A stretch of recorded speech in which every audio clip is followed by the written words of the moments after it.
So our next topic is polynomial and algebraic expression. Okay. Before this, we will study about number system. Now we will see about expressions. Okay. So first of all, what is polynomial and what is algebraic expression? Okay. तो देखो कोई भी expression algebraic expression बनानी है, मतलब समझे एक example लेते हैं. Let's we have expression 3x³ plus 4x plus 4x square plus 5x plus 6. This is algebraic expression. Okay. So this expression is divided into terms with the help of plus और let's take a minus here. Okay. With the help of plus and minus. Okay. इस algebraic expression को हमने क्या किया है, terms में divide किया है. How many terms are here? 1 2 3 and 4 terms. Okay. There are 4 terms here and they are divided with the help of plus and minus sign. So any algebraic expression can be divide with the help of plus and minus sign. So हम इस तरह से उनके क्या करते हैं, terms क्या count कर सकते हैं. ओके. फिर उनके नंबर ऑफ टर्म्स पे भी उनके टाइप्स बनते हैं, ये भी हम देखेंगे. तो ये है बेसिक आइडिया. कोई भी एक अल्जेब्रिक एक्सप्रेशन हो तो उसके लिए. तो एक अल्जेब्रिक एक्सप्रेशन क्या क्या कंसिस्ट करता है, एक अल्जेब्रिक एक्सप्रेशन कंसिस्ट क्या क्या करता है, इसके बारे में देखेंगे. x plus minus and plus. Okay. So here 3x³ 4x square minus 5x plus 6. This is algebraic equation. There are some variables, some coefficients, okay, some constants, and then after some degrees. Okay, powers or degrees. ये चार चीजें जरूरी होती है कोई भी quadratic equation, sorry कोई भी एक अल्जेब्रिक एक्सप्रेशन बनने के लिए. ठीक है. तो देखो सबसे पहले देखेंगे वेरिएबल्स. जब भी किसी कोई अल्जेब्रिक एक्सप्रेशन में इक्वेशन में कोई भी अल्फाबेट यूज जब होता है, हम लेटर्स जब यूज करते हैं, letters are refer to the unknown. Okay.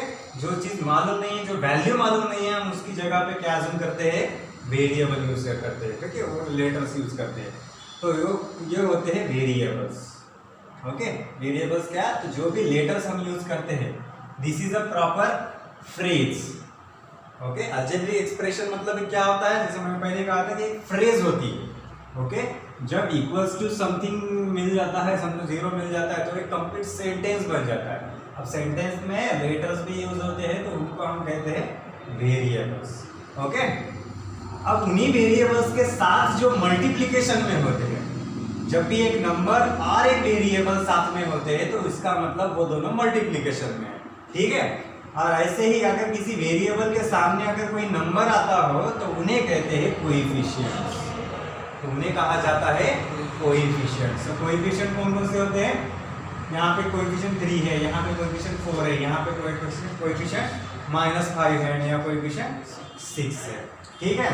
तो इस तरह से. एंड देन एक टर्म होती है कांस्टेंट. ये जरूरी नहीं है हो या ना हो, ठीक है, लेकिन होती है.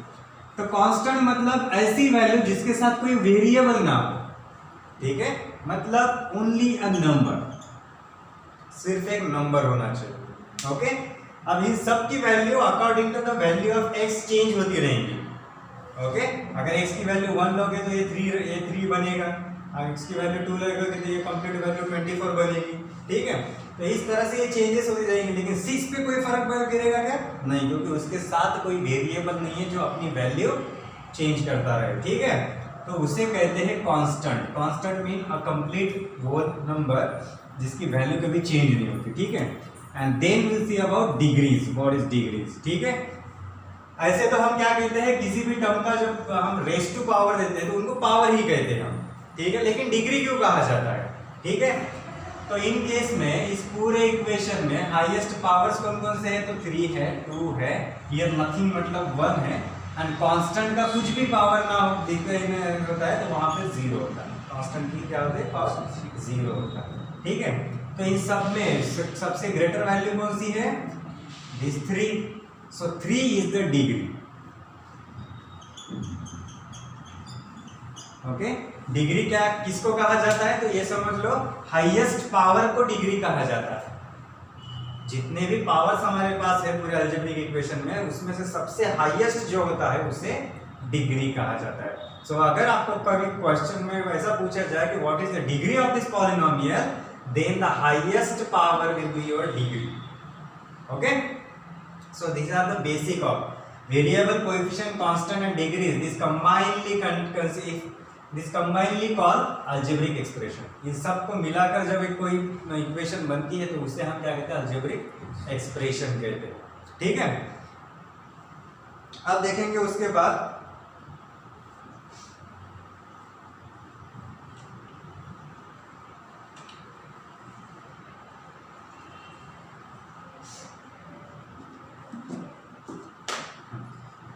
अब देखेंगे किसी अलजेब्रिक एक्सप्रेशन को पॉलिनोमियल कब कहेंगे या फिर ना कहेंगे। तो पॉलिनोमियल क्या होता है, okay, so polynomial means any algebraic equation, polynomial means any algebraic equation having a degree as a whole number, इसकी डिग्री क्या हो, whole number, non negative non fractional.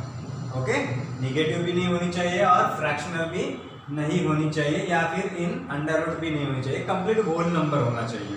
ठीक है, तो फिर इसमें आप ले सकते हो 3x² भी ले सकते हो, 5x³ + 7 भी ले सकते हो, 3x³ + 2x² + 9 भी ले सकते हो।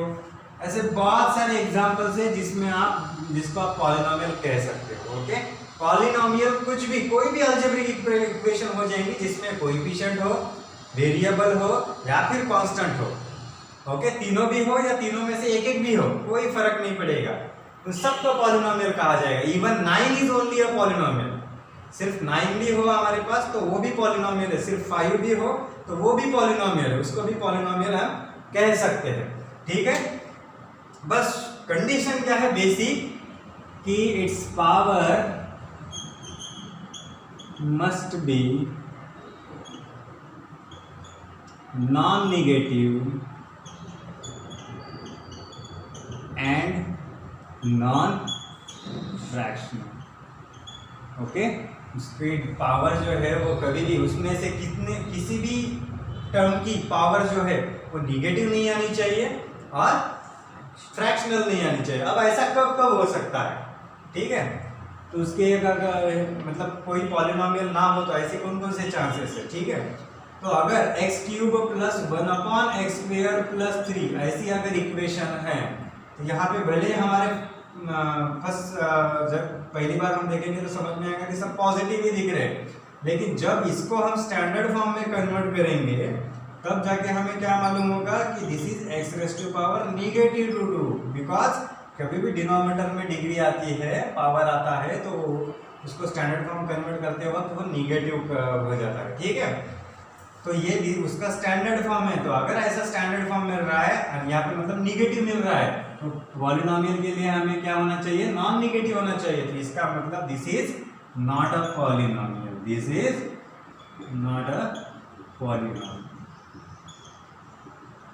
ओके, और एक कंडीशन क्या होती है, इफ x² + √x + 3 ऐसी इक्वेशन है समझो। ओके, अब √x है, इसको क्यों नहीं बोलते हैं हम, क्योंकि x² प्लस इस √x को ही क्या लिखते हैं हम, 1/2 लिखते हैं, raised to power. Now the power is fractional, अब पावर क्या है, फ्रैक्शनल है, इक्वल्स टू +3। देयरफॉर यहाँ पे उसकी पावर फ्रैक्शनल है, इसीलिए this is not a polynomial, इसीलिए वो पॉलिनोमियल नहीं। ओके, तो ये है कि किसी भी पॉलिनोमियल को मतलब पहचानना कैसे है, इस पे डिपेंड है। बस यही बात ध्यान में रखना है कि बस पावर निगेटिव ना हो या फिर फ्रैक्शनल ना हो, बात खत्म। अब इस पॉलिनोमियल का हम क्या क्या कर सकते हैं, कैसे इसको यूज में ला सकते हैं, इनका मतलब क्या, इसमें और क्या कौन सी चीज़ें जो मालूम होनी चाहिए जिससे हम और इसके अलजेब्रिक एक्सप्रेशन के बारे में और पढ़ सकते हैं। ठीक है, वो देखेंगे। अभी तक हमने देखा वेरिएबल के बारे में देखा, कोएफिशिएंट कांस्टेंट के बारे में देखा, पॉलिनोमियल को कैसे पहचानेंगे उसके बारे में देखा, एक अलजेब्रिक एक्सप्रेशन क्या क्या कंसिस्ट करती है उसके बारे में भी देखा। ठीक है, अब देखेंगे डायरेक्टली उसके टाइप्स ऑफ पॉलिनोमियल। ओके, अब देखेंगे उसके टाइप्स ऑफ पॉलिनोमियल।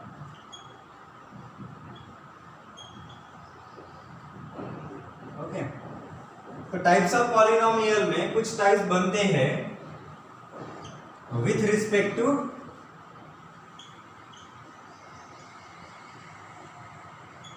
डिग्री। कुछ टाइप्स जो है उसके पॉलिनोमियल्स के वो कैसे बनते हैं, विथ रिस्पेक्ट टू डिग्री बनते हैं, और कुछ विथ रिस्पेक्ट टू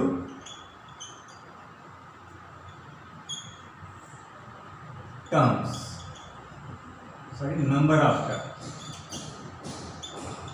और कुछ कैसे बनते हैं, with respect to number of terms बनते हैं।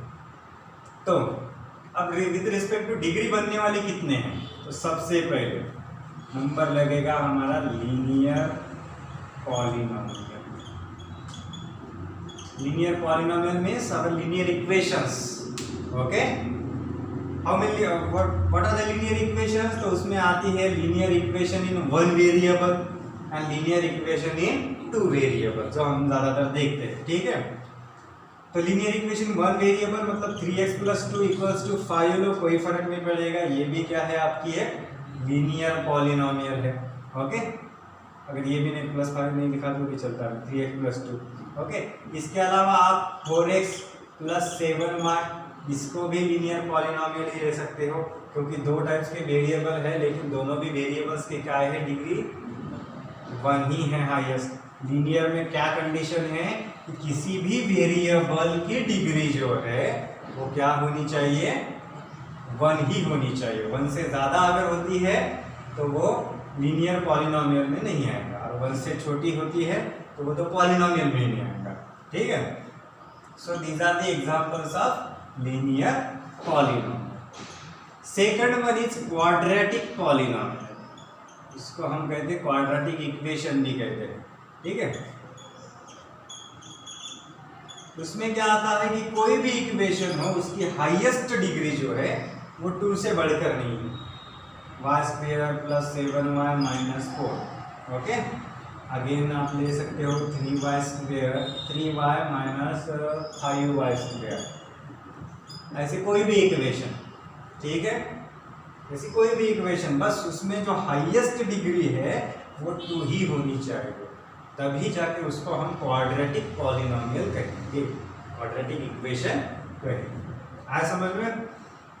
जब तक हमें इनके टाइप्स नहीं समझ में आएगा, अगर वो उसको देखकर हमें ये नहीं समझ में आएगा कि लीनियर पॉलिनोमियल है, तब तक हम उसको लीनियर इक्वेशन या फिर linear equation in two variable apply कर सकेंगे क्या? नहीं। तो उसके टाइप से हमें पता चलता है कि हम उस पर क्या अप्लाई करना चाहते हैं। ठीक है, उसकी वैल्यू कैसे निकलेगी। जैसे क्वाड्रेटिक इक्वेशन है तो मैक्सिमम हमें फैक्टर्स निकालनी पड़ेगी, रूट्स निकालने पड़ेंगे। इसमें हमें कभी कुछ भी करो, यहाँ पे y की दोनों भी जगह y की 2 वैल्यू ही मिलेगी, क्योंकि क्वाड्रेटिक इक्वेशन जब सॉल्व करते हैं तो हमें 2 रूट्स मिलते ही है। ओके, वैसे यहाँ पर मिलेगी क्या? नहीं, यहाँ पे तो शार्प एट अ टाइम एक ही वैल्यू मिलेगी। वैसे ही आगे चेंजेस हो जाते हैं with respect to degree. Third है cubic.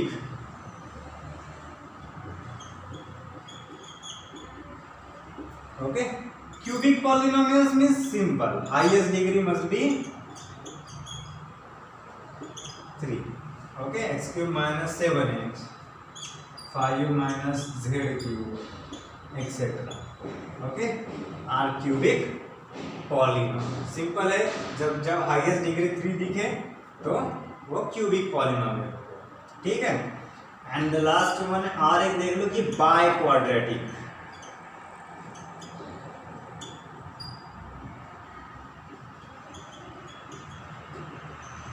Okay, bi quadratic means what? Highest degree is 4, so x⁴ plus 5x and y⁴ 3 plus 5y⁴ so on। ऐसे जो टर्म्स हैं, ऐसे पॉलिनोमियल्स है, तो उनको क्या कहा जाता है? Bi quadratic. Bi quadratic means highest degree 4 होनी चाहिए। Okay, so these are the types of polynomial according to with respect to degree. Okay, first is linear, second is quadratic, third is cubic and fourth is quadratic, bi quadratic. और इसके अलावा फिर x raised to power 5 आता है तो उसको कुछ type बोलने की जरूरत नहीं, it's just a polynomial. Okay, with having the highest degree 5। तो ऐसे हमारे टाइप्स है। यहाँ पे मैं बाजू में यहाँ पे लिख देता हूँ कि हाईएस्ट डिग्री यहाँ पे क्या होती है 1, यहाँ पे 2, यहाँ पे 3 और यहाँ पे 4। ठीक है, now we will see the types of polynomials with respect to number of terms. Okay, ये भी सिंपल है। फर्स्ट है मोनोमियल। मोनोमियल में सिर्फ one term, single term. Okay, इसमें बहुत सारे आते हैं। अब x भी लो, y लो, 3y लो समझो, 5z लो, इसके अलावा 7x³ लो, कुछ भी लो। बस टर्म्स जो है, टर्म्स कैसे डिवाइड होते हैं, प्लस और माइनस, मल्टीप्लिकेशन या डिवीजन की साइन से वो टर्म्स डिवाइड नहीं होते, सिर्फ प्लस और माइनस से डिवाइड होते हैं। तो इसीलिए हम सिंगल टर्म में कितने भी पॉलिनोमियल्स लिखे तो वो मोनोमियल ही रहेंगे। ठीक है, और एक पॉलिनोमियल है, फिर इसका सेकंड पार्ट सबको मालूम, बायनोमियल। बायनोमियल मीन्स जिसमें 2 टर्म्स होती है। बायनोमियल में क्या होता है, 2 टर्म्स होते हैं। वैसे इसमें 3x + 4y linear equation into variables जहाँ पे यूज होते हैं, तो उसमें मैक्सिमम हम क्या करते हैं, उसको स्टैंडर्ड फॉर्म में कन्वर्ट करते हैं, तब वो बायनोमियल में ही कन्वर्ट करते हैं। 5x + 3 इस तरह से जितने भी हैं वो बायनोमियल में है। Okay, and third one is trinomial. Trinomial means number of terms 3। Okay, and if number of terms 3, then x³ + 5x² + 2x. This is also trinomial because there are only 3 terms divided by, separated by positive signs. Okay, तो ये है with respect to degree and with respect to number of terms. Okay, तो ये हो गए सारे types. अब देखेंगे उनके ऑपरेशंस के बारे में, ऑपरेशंस ऑन पॉलिनोमियल्स।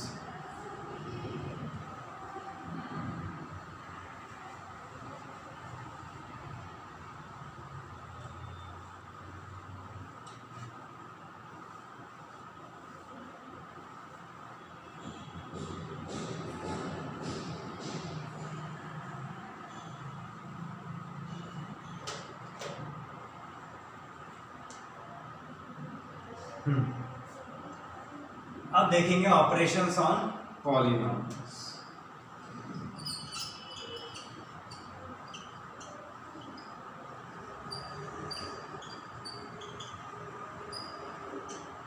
ओके, जैसे नंबर सिस्टम में हमने देखा कि नंबर्स को हम ऐड भी कर सकते हैं, सब्ट्रैक्ट भी कर सकते हैं, मल्टीप्लाई कर सकते हैं, डिवाइड कर सकते हैं। ठीक है, तो वैसे हम पॉलिनोमियल्स को भी ऐड कर सकते हैं, ऐड, सब्ट्रैक्ट, मल्टीप्लाई, डिवाइड सब कर सकते हैं। ठीक है, तो सबसे पहले देखेंगे उसके एडिशन के बारे में। ओके, एडिशन जब करते हैं या फिर सब्ट्रैक्शन करते हैं, एडिशन और सब्ट्रैक्शन दोनों में भी उसकी लाइक टर्म्स ज्यादा मैटर करती है, like and unlike terms. Okay, अब ये लाइक और अनलाइक टर्म्स क्या होता है ये मैं प्रॉब्लम से समझा के दूंगा। ठीक है, एक एग्जांपल लेंगे हम, add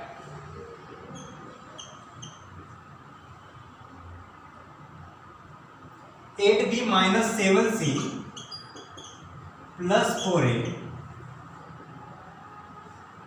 2c - 4b + 6a,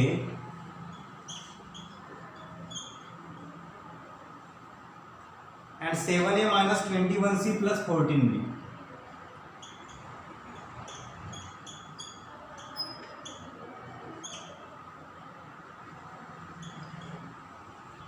-21c + 14b। इन 3 अलग अलग जो हमारे पॉलिनोमियल्स है उनको हमें क्या करना है, ऐड करना है। जैसा कि मैंने कहा था कि addition and subtraction of polynomials में लाइक और अनलाइक टर्म्स मैटर करते हैं। ठीक है, तो सबसे पहले मैं इसको एक हॉरिजॉन्टल वे से ऐड करके दिखाता हूँ और फिर एक वर्टिकल वे से करके दिखाता हूँ, दोनों भी करेंगे। ठीक है, तो सबसे पहले हॉरिजॉन्टल, सबसे पहले 8b minus 7c plus 4a, then 2c minus 4b plus 6a, इन दोनों को ऐड करना है। ओके, इसको भी ऐड करना है 7a minus 21c plus 14b के साथ। ओके, अब ऐड करना है तो 8b माइनस 7c, इसके ब्रैकेट में यहीं पे ओपन कर लेता, ठीक है, क्योंकि एडिशन है तो ब्रैकेट से तो कोई प्रॉब्लम नहीं जाएगा। ओके, इसकी अरेंजमेंट एडिशन में हमने कर दी। तब हमें क्या करना है, तो आप देखेंगे लाइक टर्म्स के बारे में। लाइक टर्म्स मीन्स अगर किसी का वेरिएबल, किसी कोएफिशिएंट और वेरिएबल ये पेयर है, तो यहाँ पे वेरिएबल क्या है b, तो इस b का जो लाइक टर्म रहेगा तो कौन रहेगा, ये वाला, क्योंकि यहाँ पे भी सिर्फ b है विद डिग्री 1, पावर 1। ओके, तो जो लाइक टर्म्स हम किसको कहते हैं, जहाँ पे वेरिएबल सेम हो और उनकी पावर भी सेम हो, उनको हम कहते हैं लाइक टर्म्स। भले कोएफिशिएंट डिफरेंट हो तो भी चलेगा, कोई प्रॉब्लम नहीं। ओके, कोएफिशिएंट से हमें कोई फर्क नहीं पड़ता, बस उनका वेरिएबल एंड डिग्री सेम होनी चाहिए, ठीक है। तो उनके उन जैसे सब लाइक टर्म्स को मैं साथ में लिखूंगा। 8b, now this is 4b, negative है तो विद साइन लिख लो, ठीक है। Then this 14b plus 14b, okay, b के सारे टर्म्स मैंने साथ में लिख लिए। फिर a के टर्म्स लिखूंगा, 4a, this plus 6a and this plus 7a। Now c के terms minus 7c, now plus 2c and now minus 21c। सारे लाइक टर्म्स साथ में लिख लिए। ओके, ये b के सारे टर्म्स, ये a के सारे टर्म्स एंड ये c के सारे टर्म्स, ठीक है। नाउ 8 माइनस 4 प्लस 14, इनको आप कंबाइनली ऐसे लिख सकते हैं और b साथ में लिख सकते हैं, ठीक है। सब में से मैंने b कॉमन निकाल दिया, प्लस इस सब में से मैं a कॉमन निकालता हूँ तो 4 प्लस 6 प्लस 7, इनको ऐसे लिख सकता हूँ, ठीक है। a नाउ माइनस फिर 7 प्लस 2, इसको ऐसे ही रखो, minus 7c plus 2c and minus 21। Okay, 8 minus 4 4 plus 14 18b plus 4 plus 6 10 10 plus 7 17 8 minus 7c plus 2c minus 5c। Okay, minus 7c plus 2c minus 5c, minus 5 plus 11 sorry minus 21 minus 26। Okay, so this is, अगर अब इनमें से कुछ common नहीं निकलता, so this is our final addition. Okay, so this is horizontal. Okay, मतलब हम क्या करते हैं, टर्म्स को इस तरह से ऐड कर सकते हैं। लाइक टर्म्स इसमें भी मैटर करते हैं, क्योंकि हमें लाइक टर्म्स हम पहले पास में लिखते हैं ताकि हमारी एक्यूरेसी बढ़े, ठीक है। जब हम यहाँ 8b देखते हैं, फिर यहाँ पे 8 minus 4b 4b plus 14b 18b ऐसे भी लिख सकते हैं। लेकिन समझो अगर ऐसी बड़ी भी है तो उसमें एक टर्म अगर मिस हो जाती है हमारी जल्दी में, तो आंसर गलत। तो एक्यूरेसी बढ़ाने के लिए हम उनको लाइक टर्म्स पास में लिखते हैं। अब इसकी ही मैं वर्टिकल मेथड बताता हूँ। तो क्या करना है, बस पहला ब्रैकेट एज इट इज लिख लो, 8b minus 7c plus 4a। Okay, लिख लो। अब इसमें मुझे ऐड करना है ये सेकंड वाला, 2c minus 4b plus 6a। बस याद ध्यान रखना है आपको, c के नीचे c, b के नीचे b और a के नीचे a आना चाहिए। 2c है तो 7c के नीचे 2c आना चाहिए। 2c क्या है, पॉजिटिव है तो प्लस में आएगा, ठीक है। माइनस 4b b की टर्म निगेटिव है तो माइनस 4b लिखो। Okay, now this is plus 6a as it is लिखो। थर्ड टर्म्स को देखो, 7a है तो 7a मतलब प्लस 7 है तो a के नीचे a आना चाहिए। माइनस 21c है तो माइनस 21c के नीचे c आना चाहिए। प्लस 14b है तो प्लस 14b, प्लस लिखने की जरूरत नहीं, तो ऐसा लिख सकते हैं। Okay, now add this, 4 plus 6 10 10 plus 7 17 positive है सर तो प्लस ही रहेगा, ठीक है। Minus 7 plus 2 minus 5 minus 21 minus 26 c। 8 minus 4 plus 4 plus 4 plus 14 plus 18b। This is your final answer. Okay, I think this is easier than, okay. Horizontal से area भी कम जाता है, okay, accuracy भी ज़्यादा आती है और टाइम भी बहुत कम लगता है, ओके, जल्दी से हम अरेंज करके उनको सॉल्व कर सकते हैं, ओके। लेकिन हमें क्या करना है, अब हम इतने छोटे बच्चे जैसा पढ़ना चाहते हैं कि नहीं, ये तो मैं बेसिक पढ़ा रहा हूँ इसलिए मैं शुरू से जा रहा हूँ, लेकिन हम क्या किसके लिए प्रिपेयर करना है हमें कॉम्पिटिटिव एंट्रेंस क्या करने के लिए, तो वहाँ हमें ये जो होता है माइंड के अंदर ही करना होता है। तो ये बात जान लो कि जितना ज़्यादा वर्क आप माइंड के अंदर ही कर सकते हो, ओके। एक अच्छा मतलब जो मैथमेटिक्स में अच्छा होता है तब कब कहाँ जाएगा, जिसका शार्प है मैथ्स में शार्प है, जो जितना ज़्यादा पेन या फिर पेज यूज़ करता हो उसको। आपको रफ शीट्स दी जाती है प्रैक्टिस करने के लिए, पेपर सॉल्व करते हो, इस पर आप सॉल्व करके देखो और फिर आंसर चूज करो, ऑनलाइन एग्जाम रहेगी तब, ठीक है। तब आप क्या करोगे, फिर ज़्यादा देर आपका इस पे ही जाएगा। जो जितना कम सॉल्व करके देखता है, माइंड के अंदर जिसका जितना ज़्यादा चलता है वो कैलकुलेशन पूरा, उसके ज़्यादा चांसेस रहेंगे, वो कम टाइम में कर सकता है। तो ये प्रोसेस जो है जितनी ज़्यादा माइंड के अंदर करते आएगी आपको उतना अच्छा, ठीक है। और वो कब करते हैं कि जब बारीक बारीक चीज़ें मालूम, तब जाके हम कर सकते हैं, नहीं तो फिर हम करते रहेंगे आता ही नहीं रहेगा ऐसे। नाउ अब देखेंगे इसके बाद सब्ट्रैक्शन का। तो ये था एडिशन का, अब ये था सब्ट्रैक्शन का। सब्ट्रैक्शन का ज़्यादा कुछ अलग नहीं है, थोड़ा सा अलग रहेगा तो हम देख लेंगे, ठीक है। इसके भी मैं दोनों भी हॉरिजॉन्टल एंड वर्टिकल दोनों भी मेथड्स बता दूंगा।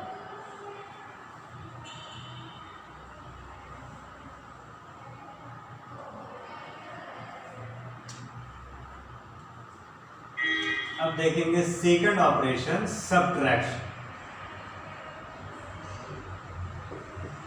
ओके। सब्ट्रैक्शन के लिए एग्जांपल लेंगे हम 21c + 6b - 6 है,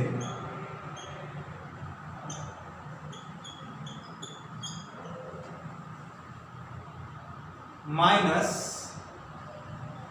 16c - 4b + 5 है, ओके। सो इस तरह से हमें सब्ट्रैक्शन दी है। We have to subtract 16c - 4b + 5 from 21c + 6b - 6, okay. तो सबसे पहले हॉरिजॉन्टल मेथड हम सॉल्व करेंगे। बस करना क्या है, आपको ऑलरेडी ब्रैकेट में दिया है तो 21 पहला ब्रैकेट जो है सब्ट्रैक्शन करते वक्त, पहला ब्रैकेट जो है उसके ब्रैकेट जब ओपन करोगे आप तो उसके साइन पे कोई फर्क नहीं गिरेगा, वो एज इट इज रहेंगे 21c + 6b - 6 है। लेकिन क्या होता है, जब भी आप सब्ट्रैक्शन करते हैं, सब्ट्रैक्शन ऑफ पॉलिनोमियल्स, तो सेकंड ब्रैकेट जो है सब्ट्रैक्शन में होता है, सॉरी ब्रैकेट में होता है। सेकंड जो पॉलिनोमियल है वो ब्रैकेट में होता है। तब हमें क्या करना है, माइनस इस ब्रैकेट के साथ मल्टीप्लिकेशन में कुछ नहीं, मतलब 1 है, तो ये -1 जो है हर टर्म को मल्टीप्लाई कर देता है जब ब्रैकेट ओपन होते हैं। मतलब -1 × +16c -16c, okay. Now minus into minus +4b and this minus into plus -5, okay. तो सेकंड ब्रैकेट के हर टर्म के साइन चेंज होते जाएंगे। नाउ अब लाइक टर्म्स पास में लाओ तो 21c है, -16c है एंड c क्या और कोई टर्म है क्या, बस इतनी है। देन +6b, b की टर्म पास में लाओ and this is +4b, b के टर्म साथ में लाओ। Now -6a and this -5, so finally 21 - 16 5c, 6 + 4 10b, -6 - 5 -11a, this is your final answer, okay. बस सब्ट्रैक्शन करते वक्त ये बात ध्यान में रखना है कि सेकंड जो पॉलिनोमियल है उसका जो ब्रैकेट है जब हम ओपन करते हैं तब उसके साइन पे फर्क गिरता है, उसके साइन क्या हो जाएंगे, चेंज हो जाएंगे। पॉजिटिव है तो निगेटिव, निगेटिव है तो पॉजिटिव, मल्टीप्लाई है तो डिवाइड नहीं हो जाएगा, ये यहाँ पे नहीं होता, वो जब हम ट्रांसफर करते हैं वैल्यूज तब जाके होता है। अब इसको वर्टिकली करते हैं, 21c + 6b - 6 है, 16c - 4b + 5 है। अगर इसकी सब्ट्रैक्शन करनी है तो हर टर्म के साइन चेंज हो जाएंगे, अब जब मैंने पहले लिखा था तो ये 16 पॉजिटिव था, अब जाके ये निगेटिव बन गया। क्यों? ये लिखने की जरूरत नहीं, ये निगेटिव इसको निगेटिव लग जाता है, ये निगेटिव अब पॉजिटिव बन जाता है, ये पॉजिटिव अब निगेटिव बन जाता है। जब भी हम सब्ट्रैक्शन करते हैं पॉलिनोमियल के बीच वाले ये नेगेटिव साइन, इनके साइन चेंज कर देता है। ठीक है, now 21 minus 16 5ac 6 plus 4 10b plus 10b minus 6 minus 5 minus 11 10। Okay, so इस तरह से आप ये सॉल्व कर सकते हो सब्ट्रैक्शन ऑफ पॉलिनोमियल। ओके, अब इसमें भले ही कितने ही कॉम्प्लिकेटेड आते जाए, अब इसमें क्या होता है कभी कभी 3-3 4-4 वेरिएबल एक साथ हो, ऐसे भी टर्म्स आ जाते हैं। तो कभी क्या होता है किसी एक्स, समझो एक्स वाई जेड, ऐसे 3 वेरिएबल साथ में आते हैं तो एक्स का क्यूब बहुत ज़्यादा देते हैं, एक्स रेज़ टू पावर 5, दूसरे इसमें x raise to power 4 y raise to power 5 कर देते हैं। तो इतने बारीक बारीक चेंजेस जो करके देते हैं ना, तो उनको भी बड़ी एक्यूरेसी से सॉल्व करना है। ओके, जितने ज़्यादा सॉल्व करके देखोगे, फिर जितने अलग तरह के क्वेश्चंस को ट्राई करते रहोगे, उतना ज़्यादा आपका माइंड जो है ब्रॉड बनते जाएगा, मतलब कॉन्फिडेंस बनते जाएगा। ठीक है, जाते जाते मैं एक प्रॉब्लम भी देते जाऊंगा आप लोगों को, मस्त सॉल्व करके लाना है।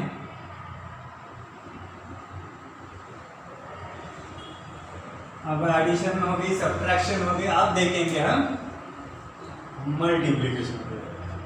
ओके, मल्टीप्लिकेशन ज़्यादा कुछ हार्ड नहीं है, उसमें ऐसे साइन के कुछ जनरेट नहीं है और ना लाइक टर्म्स का झंझट, सीधा सीधा है।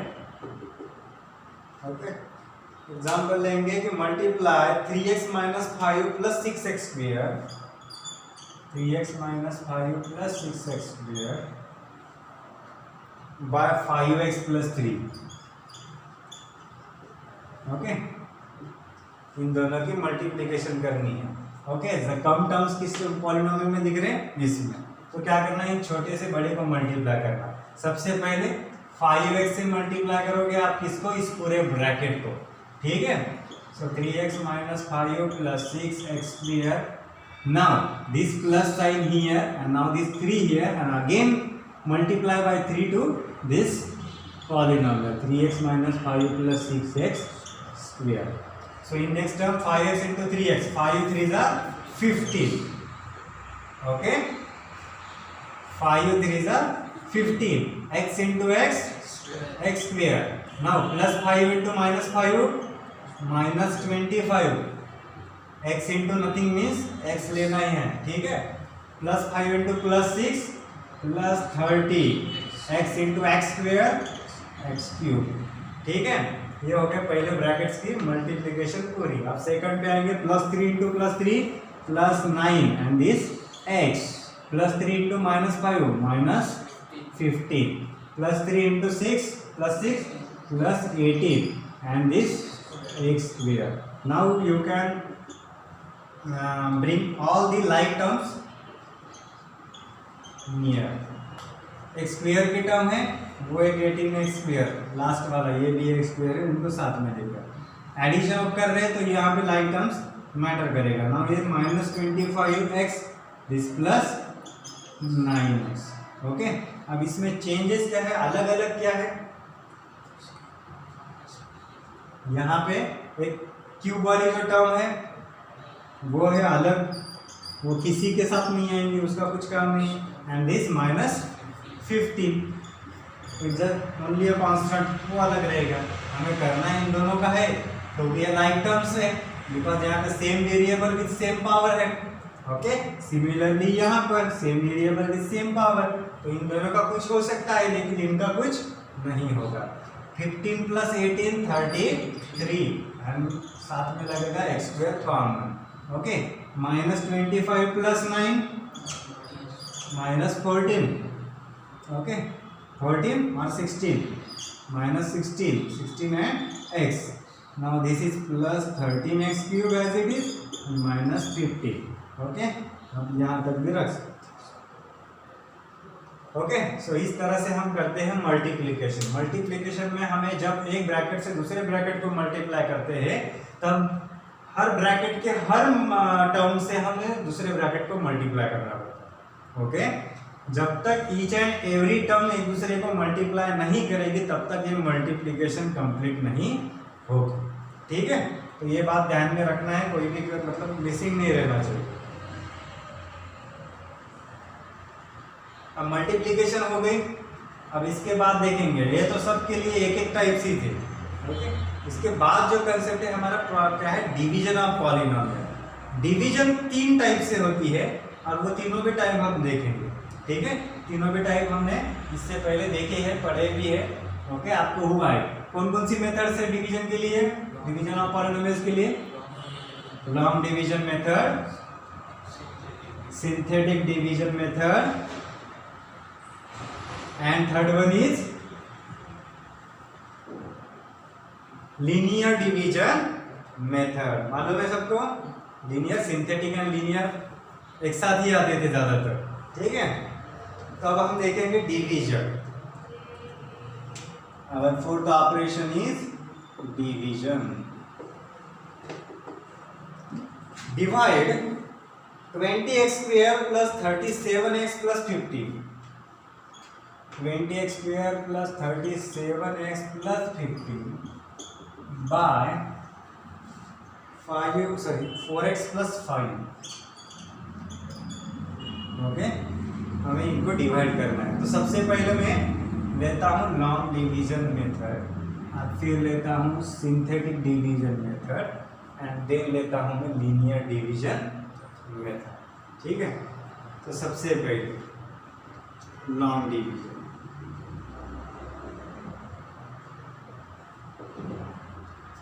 लॉन्ग डिवीजन में आप क्या करते हैं, जैसे हम अपने नंबर्स डिवाइड करते थे ना सबसे पहले, ओके, तो उस तरह वैसे ही करते हैं।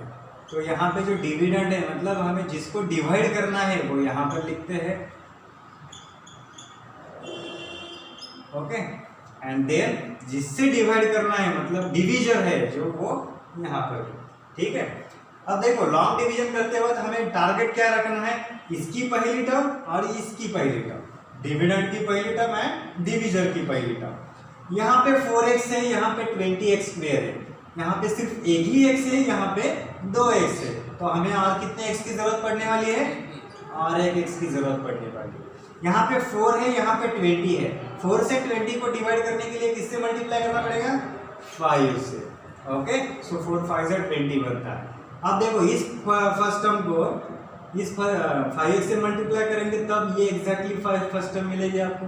ठीक है, अब बस आपको देखना नहीं है कुछ, 5x इंटू 4x 20x तो मिलेगा ही। अब 5x इंटू 5 जो भी आता है वो लिख लो, 5x into 5 25x।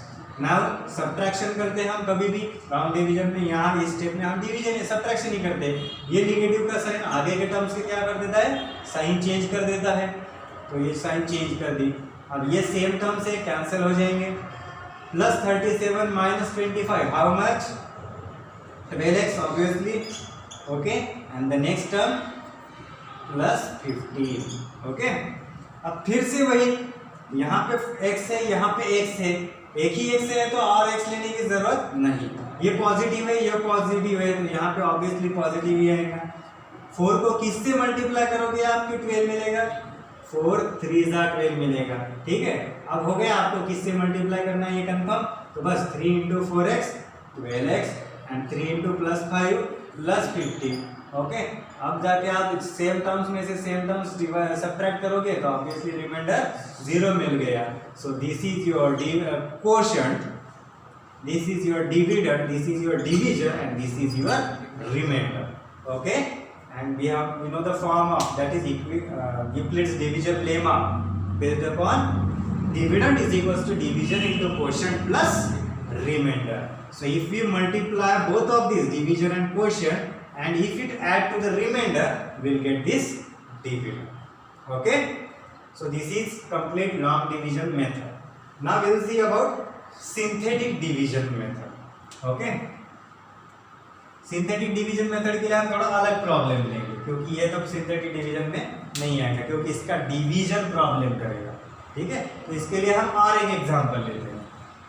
Synthetic division के लिए प्रॉब्लम लेंगे हम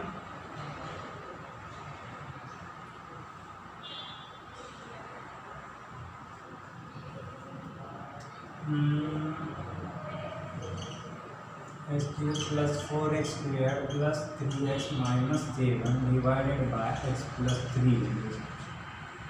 ठीक है, इससे हमें डिवाइड करना है। तो सबसे पहले हम क्या करते हैं, स्टैंडर्ड फॉर्म लिखते हैं। ठीक है, सबसे पहले हम क्या लिखते हैं, स्टैंडर्ड फॉर्म लिखते हैं। स्टैंडर्ड फॉर्म किससे कहते हैं, the complete descending order of degrees. Okay, degree का जो है वो कंप्लीट डिसेंडिंग ऑर्डर होना चाहिए, बड़े से छोटे तक आते जाना चाहिए। तो 3 है, 2 है, 1 है, 0 है, तो already in standard form. Okay, तो ऑलरेडी इन स्टैंडर्ड। देन इसके बाद अगर स्टैंडर्ड फॉर्म लिख लिया तो फिर हम उसका क्या लिखते हैं, कोएफिशिएंट फॉर्म। ठीक है, कोएफिशिएंट फॉर्म है तो फिर उसमें क्या कहेंगे, 1 4 3 -7। ओके, अब जाके हम क्या लिखते हैं, डिवीजर क्या है हमारा, डिवीजर क्या है, x plus 3। Opposite of plus 3 क्या होता है, इज -3। नाउ अब जाके हम करेंगे उसकी डिवीजन। अब डिवीजन करने के लिए क्या करना है, ये -3 यहाँ पर। ओके, ये -3 यहाँ पर लिखो, फिर 1 4 3 and -7। First term as it is नीचे लो। ओके, फिर -3 into 1 -3, 4 -3 1, -3 into 1 -3, 3 -3 0, -3 into 0 0, so -7 0 -7, and the last term is your remainder, the last term is your remainder। Okay, अब फिर से कोएफिशिएंट फॉर्म लिखो। कोएफिशिएंट फॉर्म कितना है आपका, 1 0। अगर ये कोएफिशिएंट फॉर्म है तो आपका क्वोशिएंट क्या रहेगा फिर, तो देखो यहाँ पे कितने कोएफिशिएंट फॉर्म में टर्म्स मिल रहे हैं, 3 terms, 1 2 3, so highest degree will be 2। Okay, with highest degree will be, variable क्या हम x यूज किया है, ठीक है, तो highest degree will be 2x square, और उसका कोएफिशिएंट क्या होगा 1, जो कि लिखने की जरूरत नहीं। Then again next term is obviously x only, उसका भी कोएफिशिएंट 1 है, लिखने की जरूरत नहीं। And third term is constant that is 0, वो भी लिखने की जरूरत नहीं, लेकिन हम लिख देंगे। ठीक है, and your remainder is -7। So these are your answers, quotient and remainder। Okay, ये थी पूरी सिंथेटिक डिवीजन मेथड। अब इसके जैसी है लीनियर डिवीजन मेथड, जिसमें हमें ज़्यादातर कुछ नहीं, जैसा जो डिविडेंड है और उसको हमें डिवाइड करते जाए। ठीक है, इसके ऊपर एक लीनियर डिवीजन मेथड प्रॉब्लम देखेंगे, इसी को डिवाइड करेंगे, लीनियर डिवीजन मेथड। ओके, तो इसके लिए हम क्या करेंगे, सबसे पहले x cube plus 4x square plus 3x minus 7। Okay, ऐसा फर्स्ट टर्म क्या है, x क्यूब है, उसका पहले टर्म अगर लेंगे तो x स्क्वायर हो जाएगा। ओके, x क्यूब है तो उससे थोड़ा पहले, मतलब एक 36 डिग्री ले लेंगे, तो वो क्या हो गई उसकी x स्क्वायर। फिर उसके साथ मल्टीप्लिकेशन में क्या लिखना है आपको, ये division x plus 3। Now multiply this x square with plus 3, x square into plus 3 plus 3x square. Okay, plus 3x square का ऑपोजिट क्या होता है, -3x square, and then again remaining terms plus 4x square plus 3x minus 7। Okay, next ये दोनों इस तरह से x square x plus 3। Okay, now these are like terms, -3x square plus 4x square plus 4x square minus 3x square क्या हो जाएगा, plus x square ही हो जाएगा, and then plus 3x minus 7। Now x square x plus 3, ये अब common आता रहेगा। यहाँ पे सिर्फ x स्क्वायर है, जैसे मैंने यहाँ पे प्रोसीजर की थी है, अब इस x स्क्वायर के लिए प्रोसीजर करना है। x स्क्वायर का प्रेडिसेसर डिग्री सिर्फ x, उसके साथ में लगेगा ये डिवीजर। अब x plus x into plus 3 plus 3x का opposite -3x and then remaining terms. Okay, now this x square, x plus 3 plus x plus 3 minus 3x plus 3x 0 ही बनेगा, ठीक है, एंड देन माइनस 7. अब यहाँ पे 0 आया है तो इसके आगे हम कुछ कर सकते हैं क्या? नहीं कर सकते, ठीक है. तो यहीं पे हम हमारा, तो यहाँ पे क्या होगा, इन दोनों से कॉमन निकलेगा, x प्लस 3 कॉमन निकलेगा, ब्रैकेट के अंदर x square this x and this 0. Okay, and then again minus 7. So this is your division, this is your quotient and this is your remainder. Okay, so this is the linear division method. So अभी तक हमने देखा पूरा detail में polynomials के बारे में कि पॉलिनोमियल फॉर्म कैसे होते हैं, पॉलिनोमियल या फिर कोई अलजेब्रिक इक्वेशन, उसके टाइप्स क्या होते हैं. Okay, with respect to degree and with respect to terms. और उसके बाद हमने उसके ऑपरेशंस के बारे में देखा कि उसकी एडिशन कैसे करेंगे, सब्ट्रैक्शन कैसे करेंगे, फिर मल्टीप्लिकेशन और फिर डिवीजन. डिवीजन के तीनों के टाइप्स को ओवरव्यू कर लिया, ठीक है. तो आप कल इसके एडवांस पार्ट पे जाएंगे कि finding the HCF and LCM of क्या पॉलिनोमियल्स. पॉलिनोमियल्स की एचसीएफ एंड एलसीएम कैसे फाइंड आउट करनी है, उसके अदर एप्लीकेशंस क्या है, ठीक है, उसके बारे में जानेंगे, ठीक है. और फिर डे आफ्टर टुमारो हम उसके बारे में उसके ऊपर के प्रॉब्लम्स देखेंगे. ओके, सो ठीक है, आज के लिए बस इतना है, बाकी हम करेंगे.